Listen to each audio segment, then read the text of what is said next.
ব্যয় হচ্ছে।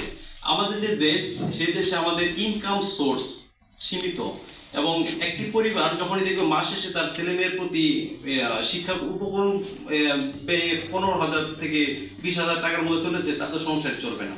এখানে আমরা বিরোধিতা করি এবং আমরা 2023 সালের অক্টোবর মাসের দিকে আমরা বিকারুন্নেসা স্কুলের কলেজের সামনে আমরা একটি মানববন্ধনের আয়োজন করি, মানে সচেতনতামূলক এবং সরকারকে মানে বোঝানোর জন্য অভিভাবকদের বিরোধিতা করছে।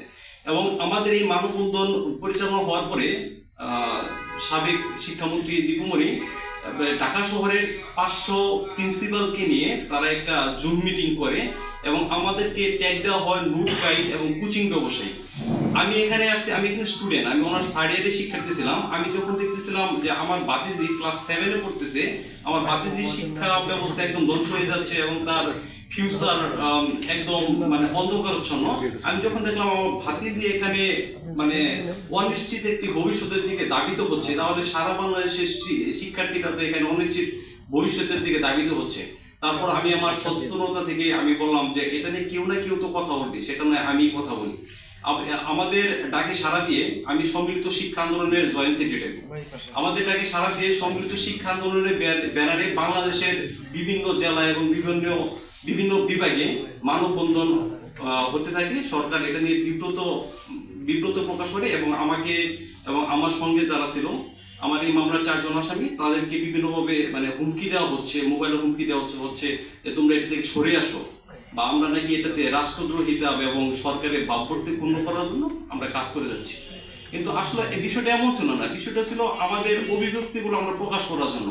আমরা যদি সামাজিক যোগাযোগ মাধ্যম বা রাস্তাঘাটে যদি কোনো মানববন্ধন আয়োজিত করতে পারি, তখন আমাদের কিসের নাগরিক অধিকার থাকে। এখানে আমাদের নাগরিক অধিকারকে খর্ব করা হয়েছিল এবং আমাকে সাইবার সিকিউরিটি অ্যাক্টের 17, 24, 25, 28, 29, 31, 33 এবং পেনাল কোডের 379-109 এর চুরের ধারায় মানে আমাকে মামলা দেওয়া হয় এবং আমাকে সামাজিকভাবে খুবই প্রতিপন্ন করা হয়।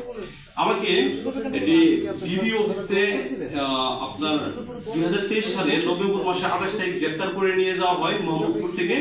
এবং চুরের মতো যেভাবে আমরা দেখি আদালতে গেলে দেখতে পারি, আসলে আমি কোনোদিন আদালতে বা পুলিশ বা থানা হেফাজতে বা থানাতে কোনোদিন আমার ফ্যামিলি আমি কেউ যাইনি। আমাকে যখন বাধা হয় তখন আমাকে চুরের মতো পিছনে হাত দিয়ে মানে বেঁধে তারপর ডিবি অফিসে আনা হয়। ডিবি অফিসে আনার পরে আমাকে সম্ভবত এডিসি বা ডিসি হবে শিপ্রা রানে আমাকে 3 ঘন্টার মতো জিজ্ঞাসাবাদ করার পরে আমাকে নিয়ে যাওয়া হয় এবং আমাকে আবার বিকালে তখন আমার ফেসবুক আইডি, আরেকটি বিষয় জানিয়ে রাখা ভালো, যেটা হচ্ছে আমরা যদি ফেসবুকে লিখলে বা কোনো কিছুতে লিখলে যদি মানে সাইবার সিকিউরিটি অ্যাক্টের আন্ডারে মামলা হয়, তাহলে আমাদের ফেসবুক আইডি যখন ডিবি অফিস বা সিআইডি বলেন বা র্যাব বলেন, তো তখন যারা নিয়ে যায় তাদের হেফাজতে নিয়ে যাওয়ার ফলে আমাদের নামে বিভিন্ন প্রকার পোস্ট আমাদের আইডি থেকেই করা হয়। যেমন 2023 সালের 24শে নভেম্বর আমরা শহীদ মিনারে আমরা সম্মিলিত শিক্ষা আন্দোলনের ব্যানারে, আপনারা জানেন এখানে অনেক টেলিভিশন আছেন, তারাও টেলিকাস্ট করেছেন। তো যখন আমরা মানববন্ধন আয়োজন করি, তার আগের রাত্রে আমাদেরকে গ্রেপ্তার করা শুরু করে। শুধু আমাকে নভেম্বর মাসের 28 তারিখ 2023 সালে গ্রেপ্তার করা হয় এবং আমার যে সঙ্গী ছিল তিনজনকে নভেম্বর মাসের 28 তারিখ থেকে 23 তারিখ রাতে গ্রেপ্তার করা হয়, যাতে পরের দিনের মানববন্ধনটা যাতে স্টপ করে দেওয়া যায়। এবং তাদের ফেসবুক আইডি নিয়ে তারা পোস্ট দিল যে আগামীকালকে মানববন্ধন হবে না। এখন একজন নাগরিক হিসাবে কি আমি মানববন্ধন করতে পারি না? এখন এখানে তো তারা এখানে অপরাধ করলো, এই অপরাধটার জন্য কিন্তু তাদেরকে কোনোভাবে কোনো সাংবাদিক বা কোনো জাস্টিস কোনো লয়ার কিন্তু তাদেরকে কোনো জিজ্ঞেস করেনি। আমরা তো তাদের হেফাজতে চলে গেছি। আমাকে আবার বিকালবেলা যখন দুপুরবেলা জিজ্ঞাসাবাদ করার পরে আবার বিকাল আবার জিজ্ঞাসাবাদ শুরু হতো, তখন আমাকে 3 ঘন্টা এডিসি সাইফুর রহমান সুলতান তিনি আমাকে 3 ঘন্টা জিজ্ঞাসাবাদ করে এবং বলতেছে যে তোমরা এই অপরাধ কেন করতেছো, তোমার তো একটা ফিউচার আছে, তুমি এইটা তো কথা না বললেও পারতা, তোমার জায়গায় অন্য কেউ আসতো। আমি তখন তাকে বললাম যে স্যার, আমি যদি কথা না বলি কে কথা বলবে? এখন আমি এখানে দাঁড়িয়েছি দেখে তো আজকে বাংলাদেশে আমার পিছনে অনেক শত শত অভিভাবক তারা দাঁড়িয়েছি, তারা কথা বলার সাহস পাচ্ছে। আমি যখন তাকে বলি তাই তিনি আমাকে নানাভাবে গালমন্দ করে এবং আবার আমাকে করা হয়, নানাভাবে হেনস্থা করা হয়, শারীরিকভাবে নির্যাতন করা হয়। তারপর এখানেও আমাদের বিষয়গুলো এখানেও শেষ হয়নি। আবার রাত্রেবেলাতে আমি আসলে তো ট্রমাটাইজ হয়ে গেছি আমি মানসিকভাবে।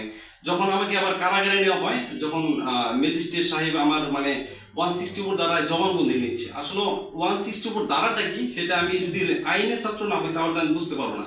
আমি একজন জেনারেল স্টুডেন্ট, আমি ম্যানেজমেন্টের ছাত্র। যখন 164 কি সেটা আমি জানি না, বা তার আগে ডিবি অফিসে বলে দেওয়া হলো তুমি যে লিখিত যেটা আমি দিচ্ছি এই লিখিতর বাইরে যদি বলো তোমাকে আমরা আবার ওখান দিয়ে নিয়ে এসে রিমান্ডে আমরা তোমাকে ক্রস ফায়ার দিব। মানে আমাকে মানসিকভাবে আগে থেকে ভেঙে দেওয়া হলো যে আমার ম্যাজিস্ট্রেটের সামনে কি বলবো। ম্যাজিস্ট্রেট স্যারও আমাকে বললো না যে 164 দ্বারা হচ্ছে তুমি এই অপরাধটা স্বীকার করে নেওয়া বা এই টাইপের জবানবন্দি দাও।